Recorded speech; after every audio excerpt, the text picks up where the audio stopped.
स्वागत है बच्चों आपका मेरे इस YouTube चैनल पर। आज जो है हम महादेवी वर्मा जी के जो गीत है वो जो तीसरा गीत है उसके जो है जो सादे गीत से लिया गया है उसकी जो है व्याख्या करेंगे। तो देखिए, मैं क्षितिज भ्रुकुटी पर घिर धूमिल, चिंता का भार बनी अविरल।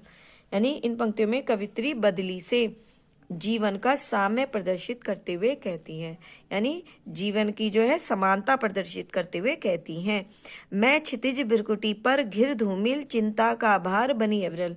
मतलब महादेवी जी कहती हैं कि जैसे बदली क्षितिज रूपी भ्रुकुटी, भ्रुकुटी मतलब भौएं, भौं पर धूमिल रूप से घिरकर, चिंता का भार बनी अविरल मतलब जल के भार से झुककर, रज कण पर जल कण हो बरसी मतलब धूली कणों पर बरसकर धरती को नवजीवन प्रदान करती है।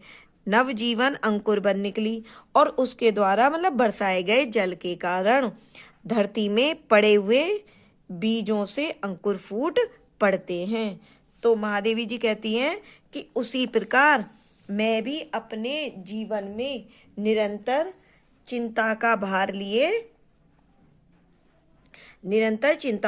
लिए जो है लिए रहती हूँ, और उसकी जो अभिव्यक्ति है वो कह रही हैं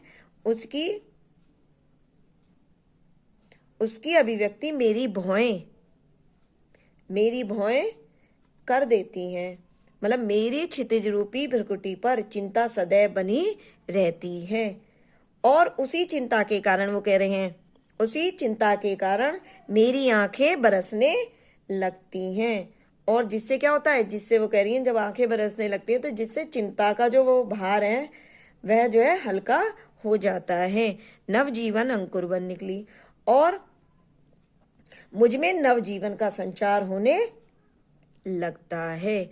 पथ को न मलिन करते आना, पथ को न मलिन करते आना मतलब कवित्री कह रही हैं कि बदली के आकाश में छा जाने से न तो आकाश का जो मार्ग है वो क्या होता है, न तो आकाश का मार्ग यानी मतलब रास्ता, मलिन यानी मैला, वो कह रहे न तो आकाश का मार्ग मलिन होता है और न ही पद चिन्ह दे जाते जाना, और वो कह रही है नहीं उसके मिटने पर यानी बदली के बरसने के बाद उसका कोई पद चिन्ह शेष रह जाता है।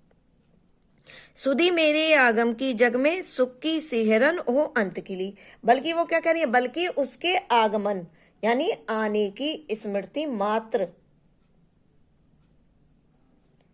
यानी उसके आने से ही संसार प्रसन्न हो उठता है। मतलब कवित्री कहती हैं कि वैसे ही मेरे आने से भी न तो यह संसार मलिन हुआ और न मेरे चले जाने पर मेरा कोई पद चिन्ह शेष रह जाएगा। फिर भी वो कह रही हैं, फिर भी मेरे आने की स्मृति मात्र से संसार में सुख की लहर उत्पन्न हो जाएगी। तो यहाँ पर महादेवी वर्मा जी ने वही भाषा वही है, खड़ी बोली, रस वियोग श्रृंगार, अलंकार, यहाँ पर रूपक, मानवीकरण, अनुप्रास है और शब्द शक्ति लक्षणाएं। तो इसके प्रश्न और देखिए पहला प्रश्न वही बताया था आपको, मतलब उसका वो पूछते हैं कि प्रस्तुत पद्यांश मतलब पद्यांश के पाठ और कवित्री का नाम लिखिए। और तो प्रस्तुत पद्यांश के पाठ का नाम क्या है, गीत है, और जो सादे गीत से लिया गया और उसकी कविता का नाम महादेवी वर्मा जी है। रेखांकित अंशों की व्याख्या कीजिए, तो मैंने सारी जो है पंक्तियों की व्याख्या की है। अगला प्रश्न देखिए, प्रस्तुत पद्यांश में कवियत्री ने अपने जीवन की साम्यता किससे दिखाई है, तो प्रस्तुत पद्यांश में कवियत्री ने अपने जीवन की साम्यता बदली से दिखाई है।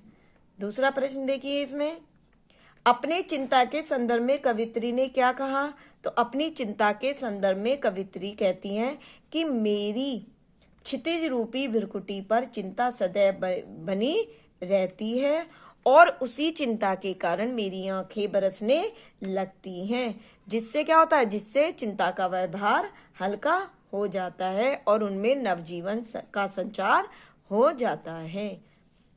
नेक्स्ट अगला प्रश्न देखिए, प्रस्तुत काव्यांश में मुख्य रूप से किस भाव की अभिव्यक्ति हुई है? तो किस भाव की अभिव्यक्ति हुई है? तो प्रस्तुत काव्यांश में महादेवी जी की हृदयगत करुणा की काव्यात्मक अभिव्यक्ति हुई है। कवित्री के अनुसार बदली के छा जाने पर क्या होता है? तो कवित्री के अनुसार बदली के छा जाने पर न तो आकाश मार्ग मलिन होता है और न ही उसके मिट जाने पर उसका कोई पद चिन्ह ही शेष रह जाता है, तथा कह रही है बल्कि उसके आगमन की स्मृति मात्र से ही संसार में प्रसन्नता की लहर दौड़ जाती है। अगला प्रश्न देखिए, कवित्री के शब्दों में उनके संसार में आने और जाने का क्या प्रभाव हुआ?